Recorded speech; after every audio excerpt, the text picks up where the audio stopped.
All right, we are live.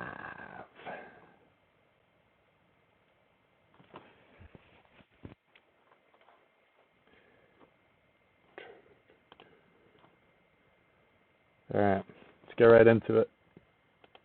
After Hamas's sudden attack on October 7th, Israeli Prime Minister said Israel is at war.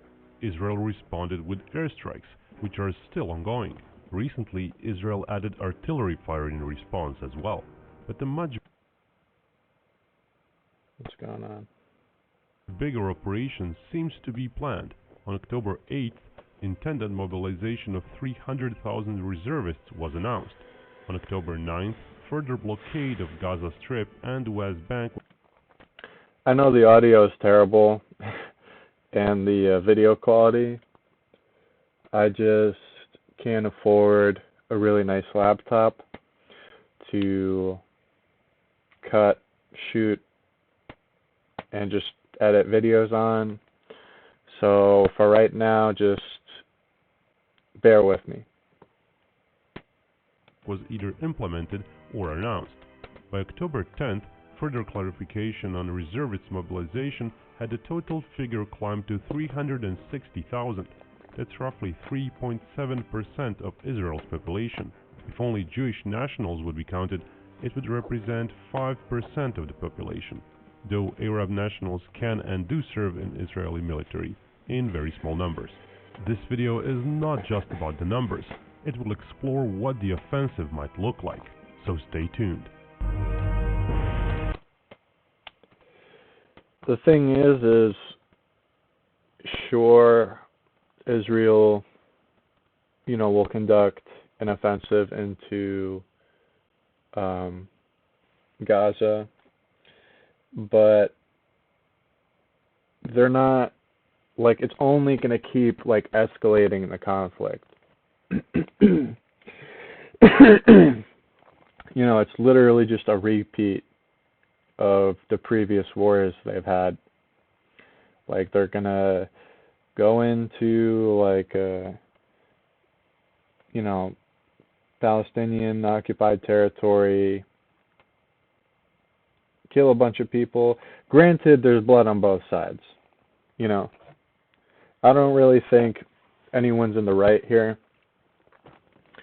I think this situation is extremely nuanced, and there's no, it's just kind of like in life. There's no, clear good guy, bad guy. Life is extremely nuanced and unpredictable. Basically, what I see happening from this, offensive into Gaza, they'll kill a bunch of people. It'll, escalate the tensions between the Islamic world and the Jewish world, mainly between Palestine and Palestinians and Israelis. But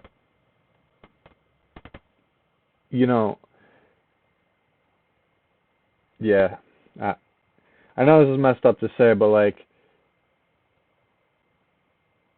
you can't half-ass an offensive. If you're going to conduct an offensive, you got to go all the way, especially with all the hype behind it.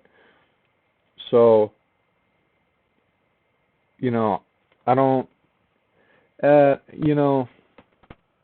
we'll see what happens. I think Israel will push into Gaza, and there would be really intense fighting between Hamas and the Israeli military. And, Israel will back off, and, Hamas and Palestine will remain wherever they are. And literally, both sides will just build up defenses. And then, something small happen, like I don't know, like a Israeli like civilian throws a rock at like a Palestinian one, or there's like Palestinians like just like really like basic like misdemeanor shit, and then that'll escalate into like another conflict. So yeah, I don't see this like ever ending. I don't know how like they've been dealing with this, but whatever. Besides the Israeli reservists, we have to include the active military as well. Overall, Israel is just shy of 170,000 military personnel. Some 126,000 of that number are active army personnel. It's evident that the announced mobilization will leverage over 3/4 of the entire reservist pool, but given the nature of the current conflict and the incoming offensive that Binkov believes is looming, it's likely almost all of those 360,000 are going to be army reservists.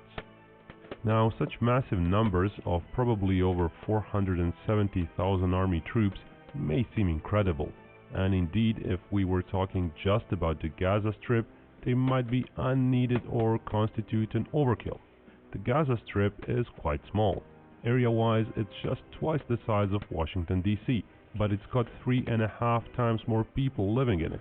What's more, Palestinian population in Gaza is very young on average. There are roughly 570,000 males between the age of 18 and 50 in Gaza Strip. Now, Hamas, which governs Gaza Strip politically and has its own military force, can likely muster troops outside of that age and gender group. But for simplification's sake, planned mobilization numbers similar to Soviet World War II levels might be plausible. That's around 15% of male population for the start of the war. For the Gaza Strip, that translates to roughly 150,000 potential troops. Now, potential troops and actual troops are not the same. Izzadin al-Qassam brigades, the military wing of Hamas, have some active duty troops. Exact number is disputed. In 2007, the Israeli Ministry of Foreign Affairs estimated it at 30,000. Since then, various other estimates emerged, sometimes going up to 50,000. Given the big attack Hamas did on October 7th, it's likely the Israeli response was expected. Plus, such big attacks are usually planned months in advance, so it's plausible Hamas military numbers have indeed risen higher, to possibly 50,000 or so, to try to deal with the Israeli response. But that was initially. Now, knowing that Israel is mobilizing a huge force, Hamas is also likely to be mobilizing as much as it can. I think what would be a game changer for Hamas is to not rely on its own battle capabilities, but to have other have help from like other Islamic countries or organizations. Otherwise, they're just not going to stand a chance against the Israeli military.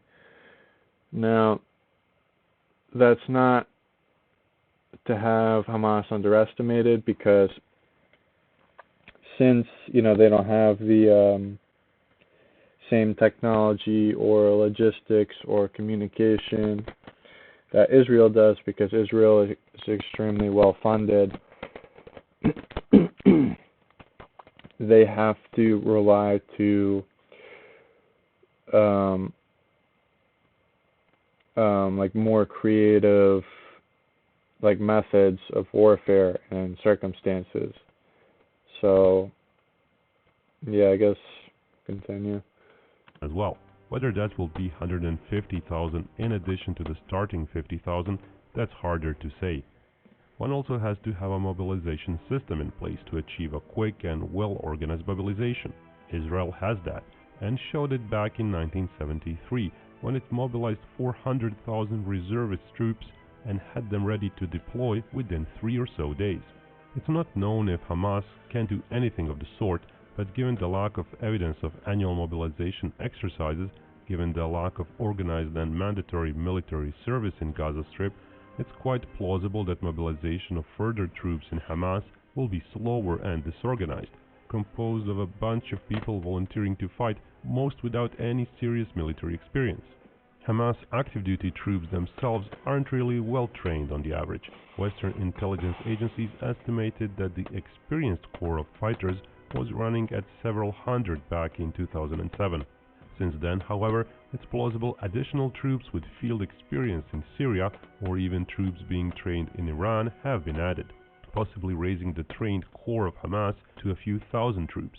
Tens of thousands of remaining fighters have likely received varying levels of military training.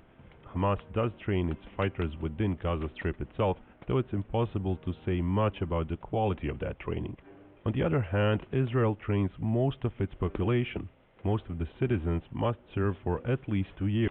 This is what the game changer is the level of training. Because I know in Israel, I think they have to do like 2 years. Yeah, it's right there. So men have to serve for at least 2 years and 8 months, and women have to serve for at least 2 years. So, that's a big deal. Having people that you can just call upon that have experience to, engage in a military conflict. During that time, they train for 4 months, which is roughly analogous to U.S. Army basic training. Once being sworn into the active duty force, they still continue their advanced training for another 4 to 12 months. In the end, the average Israeli conscript is likely to have much more thorough training than the average non-combat experienced Hamas fighter. Of course, there are also tens of thousands of Israeli troops with very recent combat experience as well. Now, all those army troops, likely reaching 470,000, will go somewhere. They haven't been mobilized to just defend. The obvious task is the Gaza Strip. As Israeli leadership said it plans to wipe Hamas off the earth, that can't really be done without entering Gaza Strip. Airstrikes and artillery can't do it on their own. Hamas military will still hide in urban surroundings. If entering Gaza was not planned, Israel wouldn't have mobilized so many troops, as going for Iran is, in Binkov's opinion, out of the question at this point.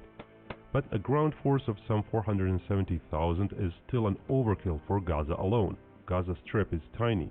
It's 25 miles long and several miles wide. Despite its population density, it still has some open land. When we observe the map of its urban dwellings, it becomes obvious the urbanized area is even smaller and divided in urban clusters. Once the Israeli army is ready, with all its attack plans developed in detail and all the units deployed, it's likely to start its offensive. The big unknown is just how many weapons does Hamas military have. Some have wondered how come it has as many weapons as it has, since Gaza Strip has been under a blockade for the last 17 years. But a long-standing game of cat and mouse has been played between Hamas and Israeli defenses. Hamas builds underground tunnels, and Israel searches for them and destroys them.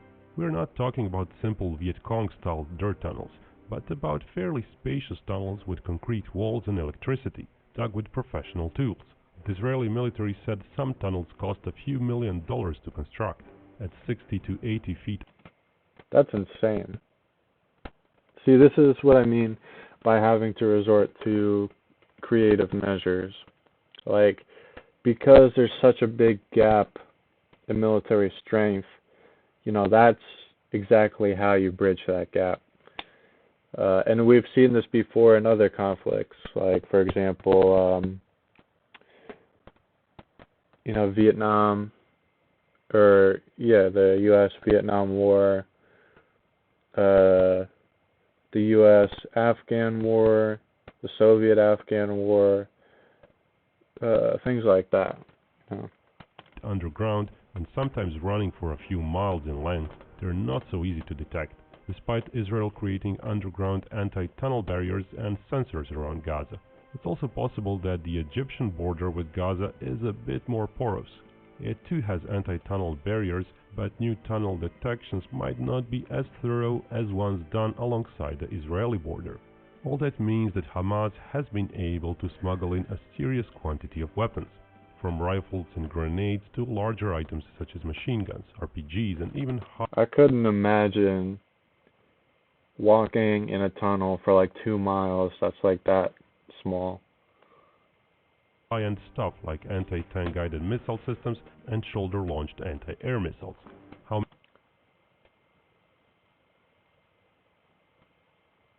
many of those does Hamas have? It's likely no one knows. But given the tunnel limitation, Hamas likely doesn't have larger systems. Still, there's plenty of other equipment it could have smuggled into Gaza, from night vision goggles and thermal sights to anti-personnel and even anti-tank mines. What's questionable is whether enough assault rifles could have been smuggled to equip 200,000 troops. So even if Hamas could theoretically field that many, it's questionable whether all those would actually be equipped, let alone get any sensible training in time. All that being said, it's still possible Israeli forces, when they enter Gaza Strip, may be looking at upwards of 50,000, possibly even approaching 100,000 enemy personnel, equipped with at least a rifle each. Gaza Strip is basically a series of single or 2 or 3-story dwellings. There is hardly a spot that's not overlooked by multiple windows from multiple directions from no more than a few hundred yards out. That applies for the less urban parts. In larger settlements, there's virtually constant threat from all directions for any Israeli soldier. Actually bombing everything is not an option, not just because it would cause too many civilian casualties, but because that physically can't be done. And one can't really expect to level the ground. Some rubble will always remain, enough to provide cover to enemy troops just minutes after the explosion. Which is in part why Israel mobilized so many troops. Going from door to door is the only way to sweep through Gaza Strip. And with a massive advantage in manpower, Israel might be able to react better to any situation where Hamas might start to fire on Israeli troops. If Israel were to enter Gaza with just a few tens of thousands of troops, then it would likely have to rely on localized groups of troops, which might get semi-surrounded. But with this many troops on such a small area, Israel might be able to have its troops exposing a single side to the enemy. It's not just about incoming fire, but about possible threat directions. When you have to worry about just one quadrant, you're a more effective fighting force. This is Trey. He used our trading robot and passed 3 FTMO $100,000 challenge and got funded. Basically, the offensive might look like a giant noose around Gaza Strip. Yeah, I mean, we'll see what happens, but if Israel is mobilizing that many troops, maybe they'll just like set up a perimeter around the Gaza Strip and just slowly constrict that perimeter until Hamas is wiped out, or the other way around, or until Hamas pushes Israel back out. That slowly squeezes around it. Besides the tunnels for smuggling, Hamas also relies on many defensive tunnels inside Gaza Strip itself, both for stashing weapons and supplies and for communications and troop movement. Such tunnels can complicate troop advance quite a bit. It's likely no one expects this offensive to be quick. It's possible that Israel will opt to rush ahead and separate Gaza Strip in several smaller areas. For example, break through to the sea and effectively cut off the city of Gaza in the north, then deal with separate areas one by one. Use of arms.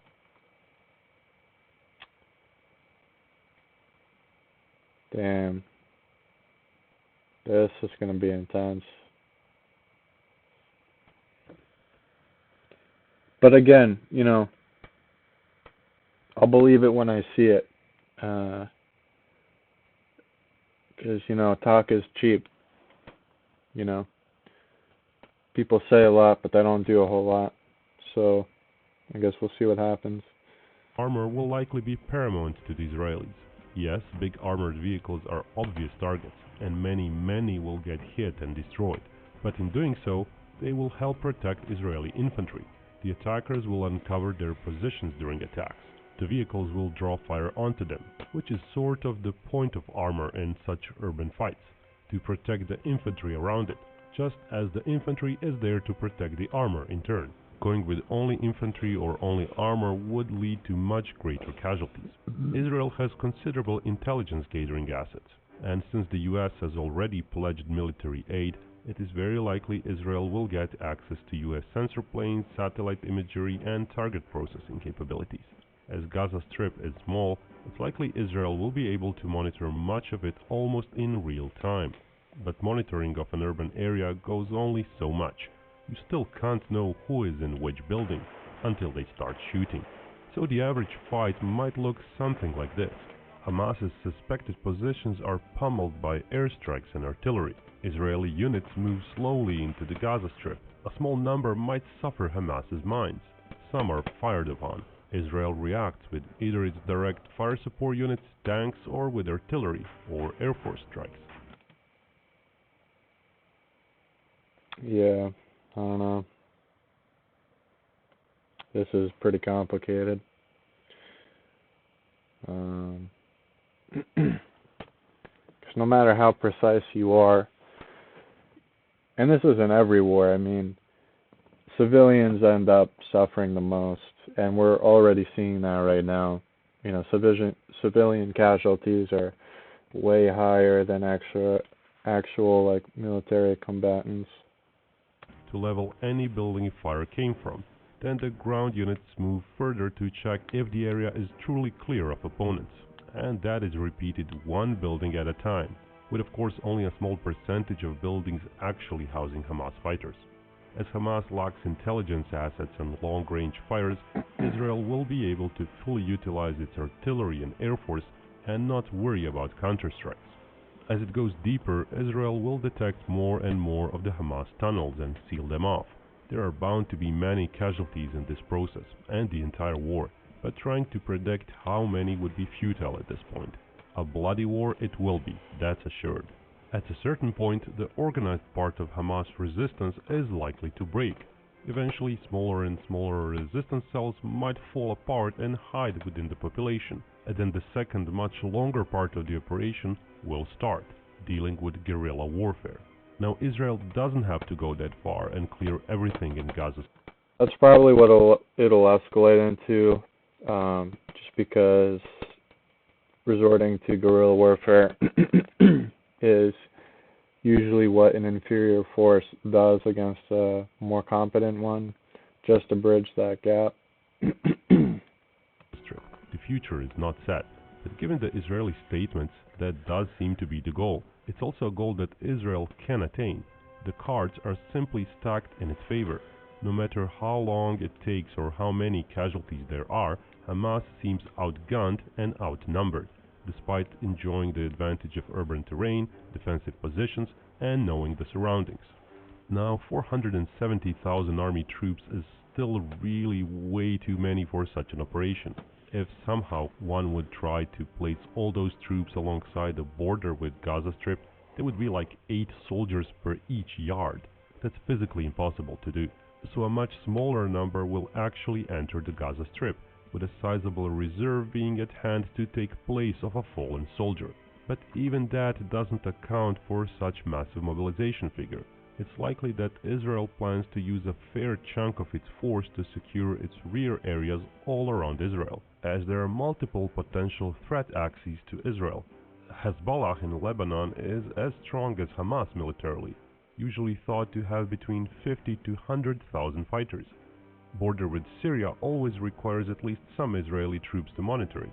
The West Bank is rather large and there are 2.5 million Palestinians living there. An uprising is possible. Plus, the entire Israel requires extra troops for internal security during an operation like this. All those requirements will easily eat up over 200,000 troops, not counting the Gaza Strip offensive. If an operation in the West Bank is to be done, it's possible it will be done after the Gaza Strip is secured. Similarly, serious large force operations in Lebanon, if they happen, might happen later on.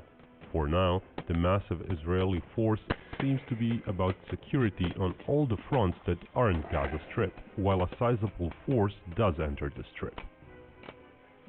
Benkov usually talks about hypothetical wars. Alright. Thank you guys for watching, and until next time.